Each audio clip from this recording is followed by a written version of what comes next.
Hi friends, இப்போ நம்மக்கிட்ட Redmi 13C model வந்திருக்கு. ஒரு பிராண்ட் நியூ கண்டிஷனில் டெமோ யூனிட் வந்திருக்கு.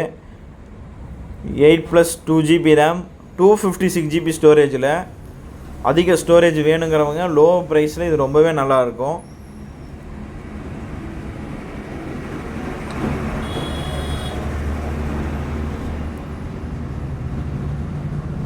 Redmi 13C 5G, 8+, 2GB RAM, 256GB storage, 5000 mAh battery வந்துடும். 18 watts ஃபாஸ்ட் சார்ஜிங் சப்போர்ட் வரும். கேமரா பேக்கில் 50 MP கேமரா வரும். கேமராலாம் அருமையாக இருக்குது, கிளியராக இருக்கும்.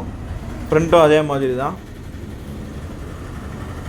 இதில் வந்து 2 கலர் நம்மக்கிட்ட வந்திருக்கு, ஒயிட் அண்ட் பிளாக்கு. அதே மாதிரி 2 வேரியண்ட்டும் நம்மக்கிட்ட இருக்குது. 256GB, 128GB. 256GB பார்த்திங்கன்னா 8500, 128GB 7200 நம்ம கொடுத்துட்ருக்கோம். வேணுங்கிறவங்க கால் பண்ணுங்கள், மெசேஜ் பண்ணுங்கள். இதெல்லாம் ஒரிஜினல், இது ரீஃபப்ரிசிட்டில் கிடையாது, இது ஒரிஜினல். இப்போ நிறைய ரீஃபப்ரிசிட் சேல் ஆகிட்டுருக்கு. இது அது மாதிரிலாம் இல்லை, இது பியூர் ஒரிஜினல் தான். அதே மாதிரி நேற்று ஆர்டர் பண்ணவங்களுக்கு பேக்கிங் ரெடி ஆகிடுச்சு. இப்போ கொரியர் வச்சுருவோம். உங்களுக்கும் வேணுங்கிறவங்க நம்மக்கிட்ட சீக்கிரம் ஆர்டர் புக் பண்ணிக்கோங்க. தேங்க்யூ.